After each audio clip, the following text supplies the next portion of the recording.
Hi students, welcome to our second session of chemistry class. In the last class, I had discussed about the solution, the basic terms which are used to express the concentration terms, and based on these formula, I had solved two numerical problem and two numericals had given to you for your home assignment. Before going inside the chapter, I would like to solve these numerical problem which I had given you in my first class. Calculate the molality and mole fraction of a solution containing 2.5 gram of ethanoic acid CH3COOH in 75 gram of benzene. Also calculate the mass percentage of benzene in the solution. This is the numerical which I had given you in my first class. So I would like to show you the solution of this numerical. Calculation of molality. First we go to calculate the molality. For calculating the molality, we have to first write what is the mass of the solute, that is the WB is equal to 2.5 gram. Molar mass of the solute, MB is equal to 60 gram per mole. Moles of solute, that is NB, represented by NB, which is calculated by the formula WB divided by MB is equal to 2.5 divided by 60. After dividing this, we got the result, that is 0.0417 mole.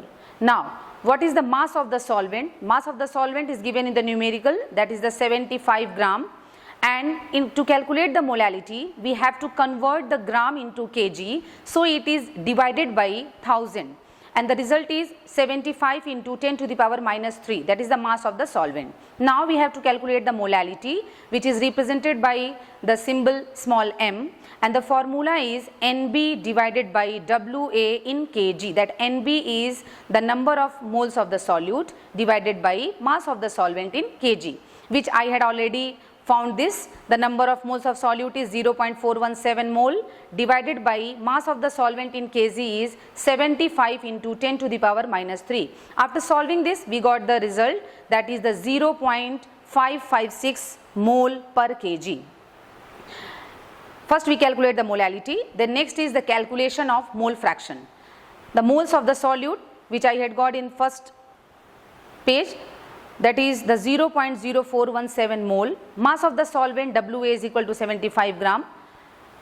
Molar mass of benzene, which is calculated by adding the atomic mass of the elements which are present in the formula of benzene, C6H6, that is the 78 gram per mole. Moles of solvent, Na. Moles of solvent is calculated by WA, given mass, divided by Ma, that is the molar mass of the solvent, and 75 divided by 78, and after dividing this we got the result, that is the 0.961 mole. The total moles, to calculate the mole fraction we have to first find out what is the total number of moles which is present in the solution. The total moles is calculated by adding the Na plus Nb, that is the number of moles of solute plus number of moles of the solvent, that is the 0.0417 plus 0.96 is equal 1.0027 mole. Now the mole fraction of the solute is equal to Nb divided by Na plus Nb, that Nb is the number of moles of solute divided by total number of moles which is present in the solution. The Nb is found, that is the 0.0417 divided by total number of moles which is present in the solution is 1.0027. After dividing this we got the result, that is the 0.0416. Now the mole fraction of the solvent. In a total solution, Xa plus Xb is equal to 1. So the mole fraction of the solvent, that is the Xa is equal to 1 minus Xb, and 1 minus 0.0416. After subtracting this we got the result 0.9584, that is the mole fraction of the solvent. Now our next is to calculate the mass percentage of benzene. In this numerical it is said you to calculate the mass percentage of benzene, and the mass percentage of benzene is calculated by the formula, that is the mass of the benzene WA into 100 divided by total mass of the solution, that is the WA plus WB. Mass of the benzene is given in the numerical, that is the 75 gram into 100, and mass of the solvent is 75 plus mass of the solute is 2.5. That is the, when we add these, we found the total mass which is present in the solution, and we got the result 96.78%.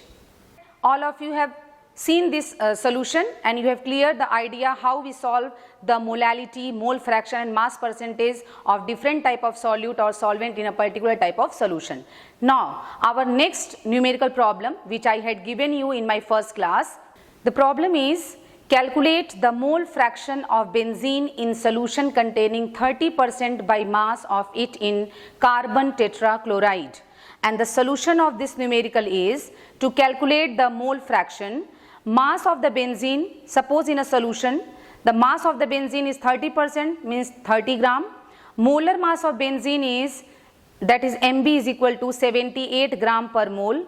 Then moles of benzene, that is the Nb, which is calculated by the formula Wb divided by Mb, given mass divided by molar mass, is equal to 30 divided by 78.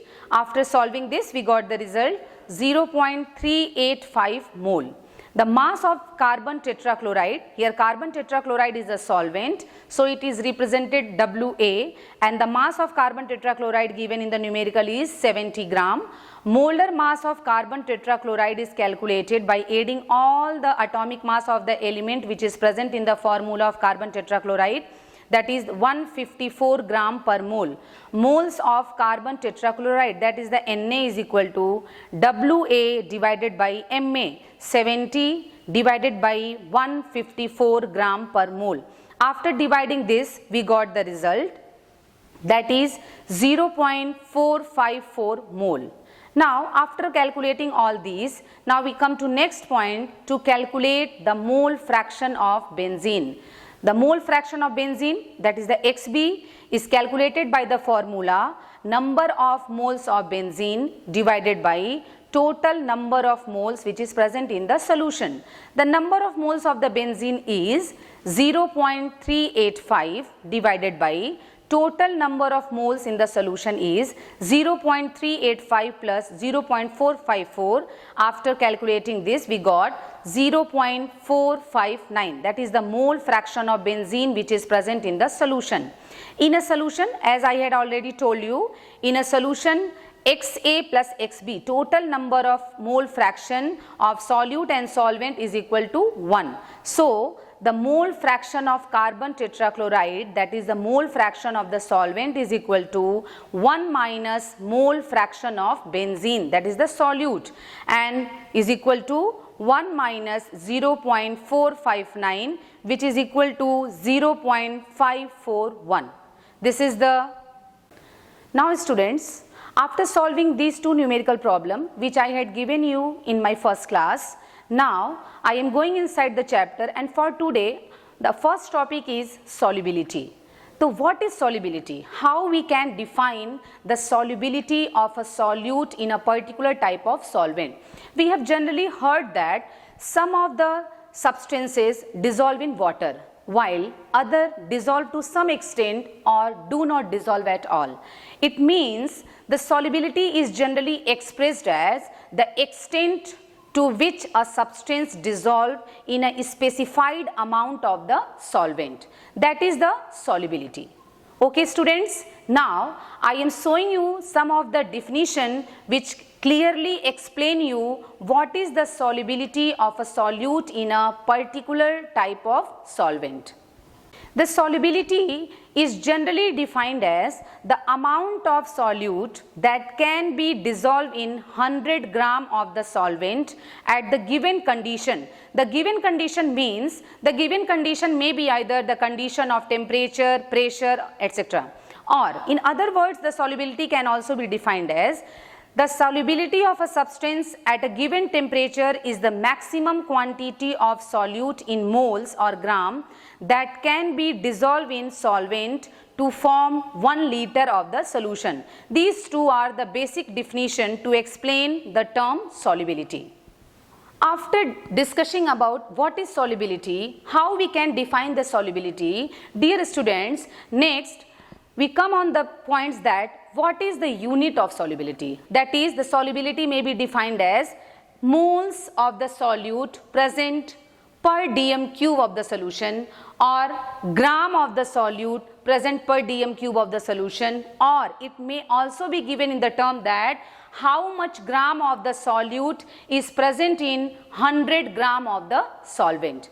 Okay, after discussing the basic definition of solubility, I am next going what is the energetics of the dissolution process. Dissolution means when a particular solute is dissolved in a specified amount of the solvent, this mixing of the solute and solvent is named as the dissolution process. Then to govern this dissolution process, what is the basic energetics involved in it? So before starting the chapter, I would like to say you that in the dissolution process, there are three interparticle forces play an important role in the dissolution process. These three interparticle forces are AA, BB and AB interaction. The AA means this is the interaction between solvent and solvent. BB means this is the interaction between the particles of solute and solute, and AB means this is the interaction of solvent particle and solute particles. So when we are going to dissolve a specified amount of solute in a solvent, these three interparticle forces play an important role. During the dissolution process, the AA and BB interparticle forces has to be overcome with supply of energy, whereas the AB interaction has to be established with the release of the energy. What are the conditions which is generally applied for the dissolution of a particular type of solute in a solvent? Dear students, generally we have observed that some of the substances are dissolved in a particular type of solvent, whereas some other substances are not dissolved in it. Then why? The question arises is that why that particular solute is dissolved in that solvent while the other solute is not dissolved in it. So in this case, these interaction play an important role. The first condition is that if AB interaction is stronger than AA and BB interaction, in this case the particular type of solute is soluble in that type of solvent.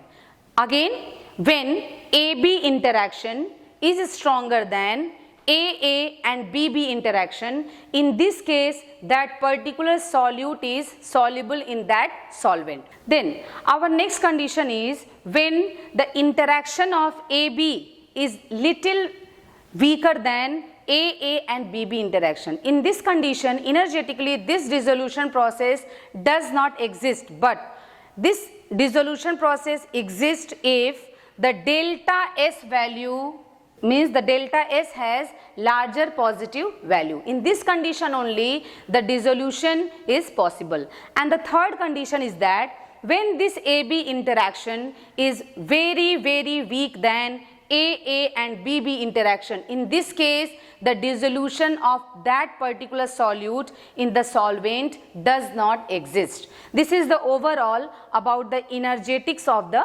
dissolution process. Now, after understanding the energetics of the dissolution process, then our next topic is solubility of solid in liquid. When a solid solute is dissolved in a liquid solvent. So students, when a solid solute is dissolved in a liquid solvent, the dissolution of solute in the solution takes place.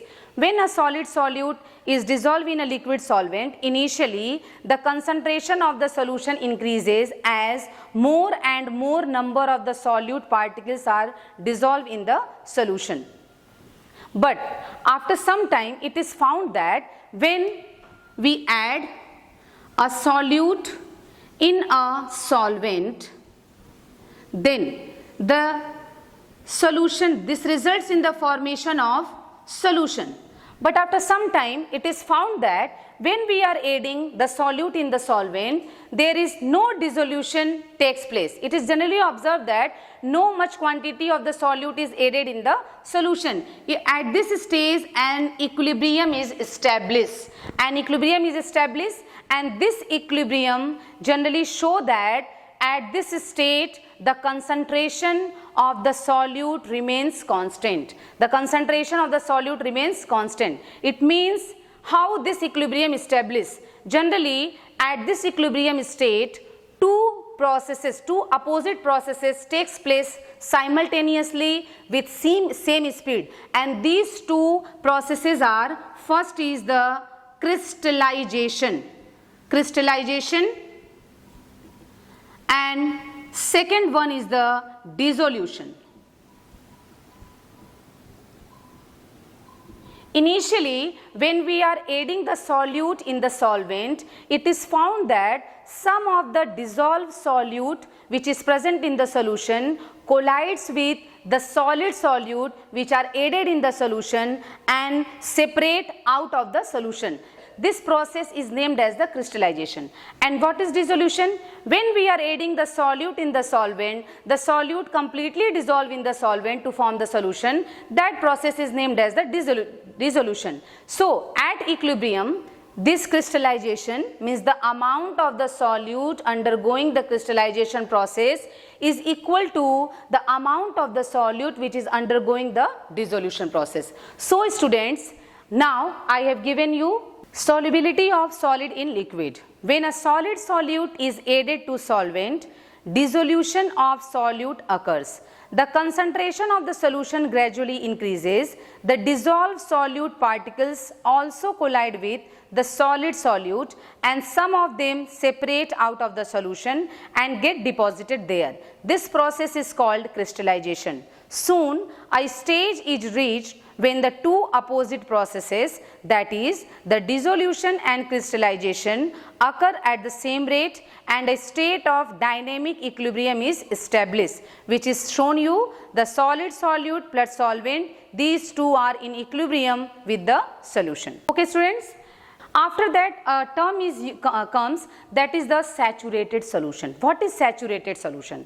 The saturated solution is generally defined as the solution in which no more solute can be dissolved at the given condition of temperature and pressure. That is named as the saturated solution.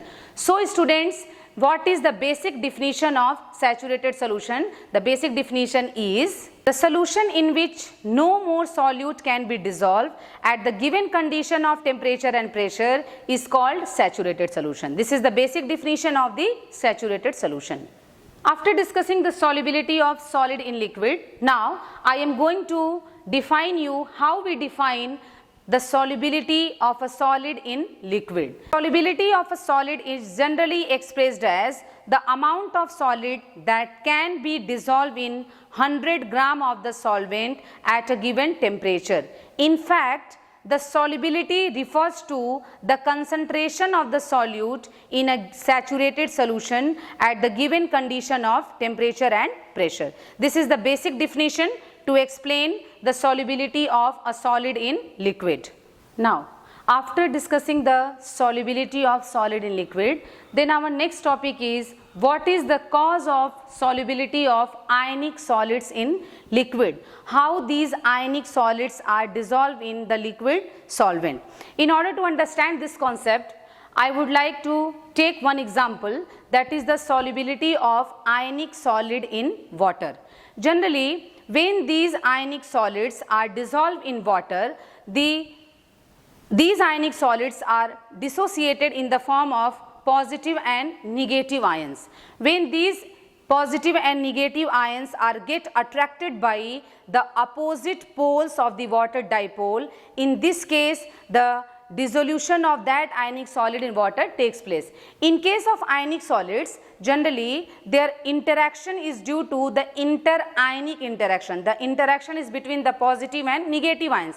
But when these ionic solids come in contact with water molecule, the positive and negative ions of the ionic solids are get attracted by the opposite poles of the water dipole. In this case, if ion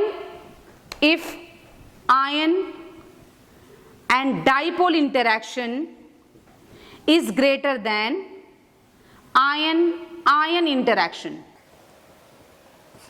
If ion dipole interaction, that ion dipole interaction is formed in when these ionic solids come in contact with the water molecule, and when this interaction is stronger than the ion-ion interaction, this interaction is present in the ionic solids. In this case, the cation and negative ions are pulled out of the crystal lattice and they passes into the solution. In this case, the dissolution of ionic solid in liquid takes place. Generally, the molecular solids do not dissociate, do not ionize, but their solubility in water is due to the formation of hydrogen bond with the water molecule.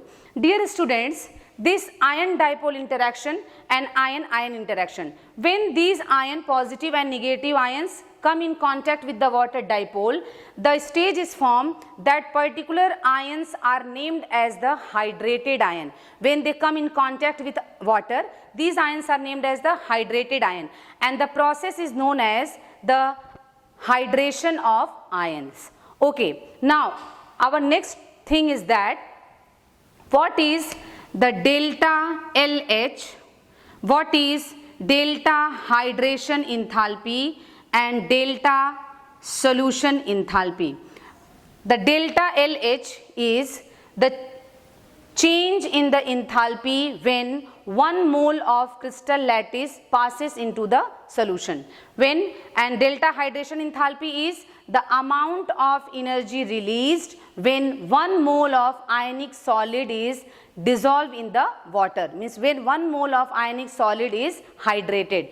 And delta sol H is the change, total change in the enthalpy when 1 mole of solid is undergoing the dissolution process. That delta H, delta LH is always in positive value and this is always in negative value. The delta LH is the lattice energy. Lattice energy means the amount of energy which is required to break 1 mole of crystal lattice.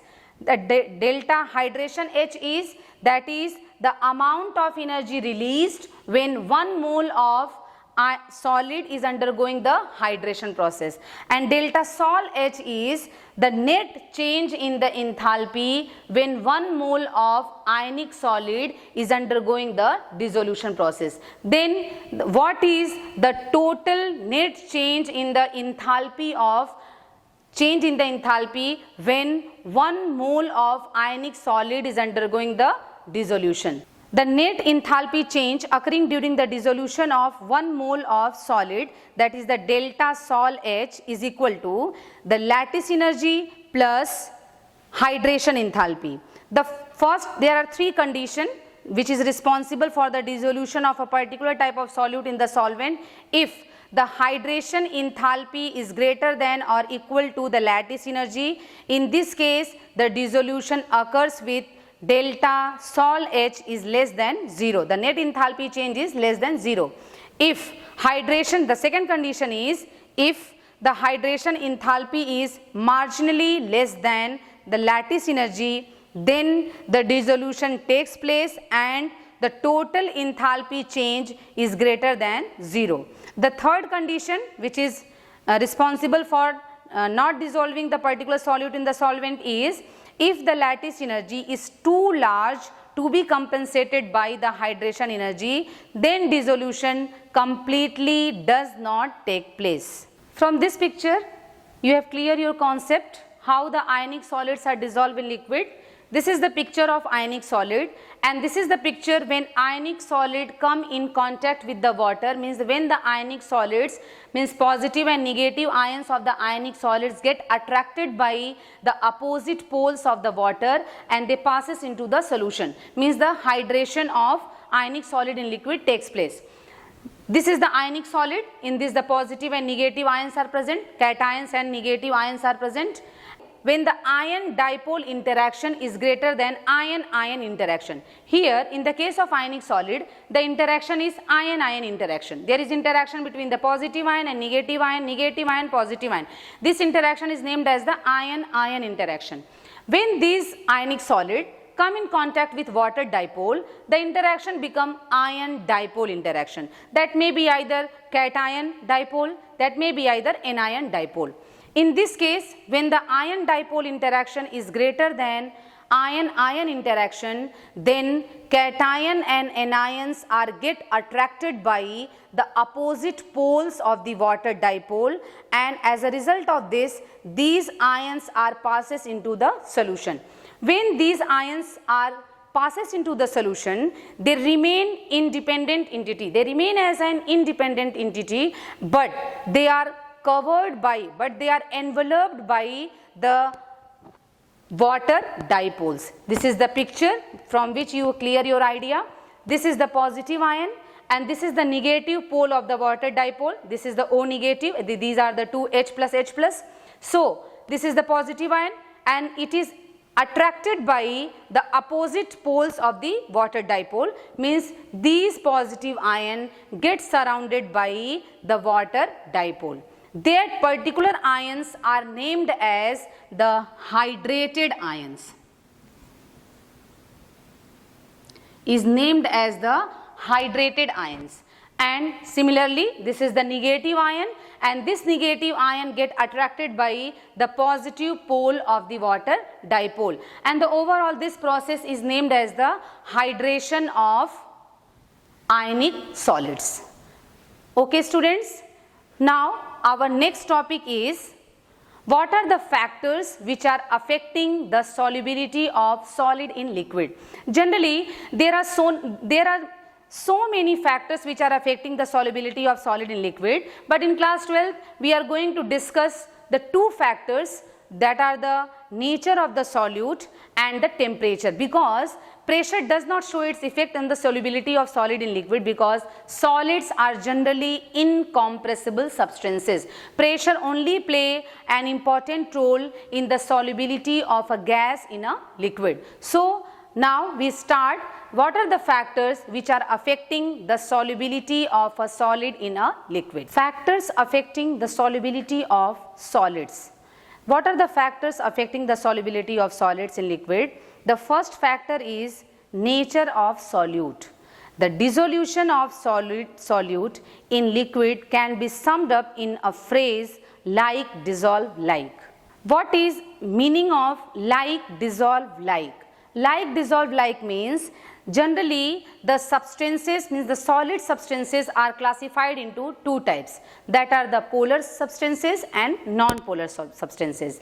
The polar substances like NaCl, KCl, potassium nitrate, these are the polar substances. So these polar substances are soluble in the polar solvent like water. Water is a polar solvent, but these substances, these polar substances are insoluble in non-polar solvents. Non-polar solvents means like benzene, carbon tetrachloride, ether, these are the, and carbon disulfides. These are the non-polar solvents. This is the meaning of what is the like, dissolve like. The polar is soluble in polar, the polar is insoluble in non-polar solvents. The second is the non-polar solute like iodine, sulfur. These non-polar solutes are soluble in non-polar solvents only. The non-polar solvents, I have already told you, the non-polar solvents are carbon disulfide CS2,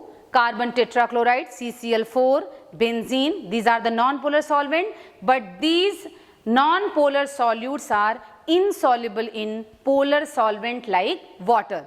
So this is the first factor which affect the solubility of a solid in a liquid. The first factor is the nature of the solute. What is the nature? Based on the nature of the solute, its solubility is greatly affected in a particular type of solvent.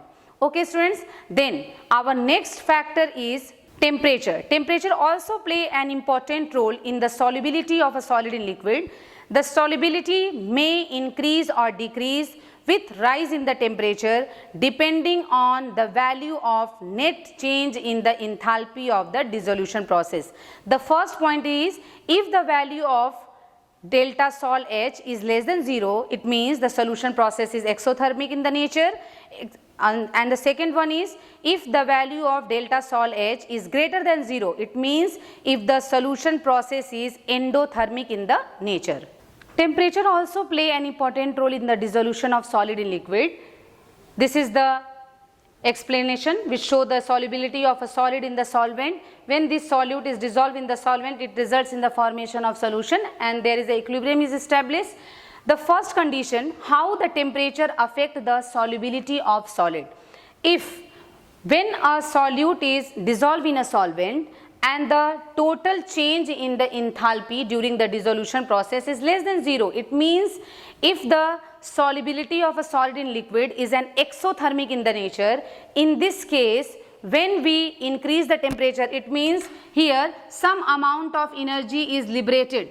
That is some amount. When a solute is dissolved in solvent, it results in the liberation of energy, liberation of heat. It means when we increase the temperature, then according to Le-Chatelier principle, I thought all of you have heard this principle. What is the Le-Chatelier principle? According to Le-Chatelier principle, during the equilibrium condition, when we are supplying stress, the stress may be either increase of the temperature, decrease of the temperature, increase of pressure, decrease of pressure. In this condition, when we are applying the stress, the reaction or the equilibrium shift either in the backward direction or forward direction in such a order to minimize the overall stress which the resulting solution, resulting chemical reaction is experiencing.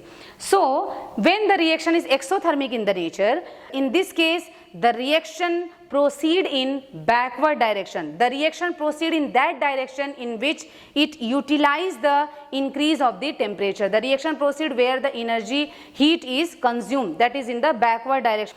Another condition is that when we are going to dissolve a solute in a solvent and this dissolution process is endothermic in the nature. Endothermic in the nature. It means here the heat is supplied to this side, H.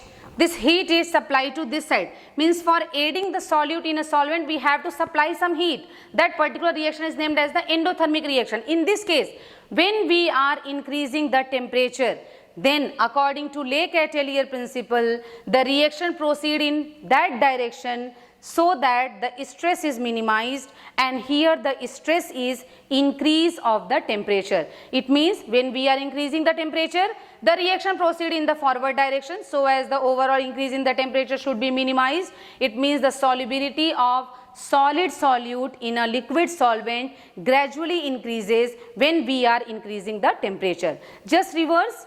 In the first case, when we are decreasing the temperature, the reaction proceed in forward direction. And here, when we are decreasing the temperature, the reaction proceed in backward direction. This is the overall effect. What happens, what type of solute we are using for dissolution of that particular solute in a solvent, and what happens when we increase or decrease the temperature in a particular type of solution. Dear students, today we have discussed about the solubility term.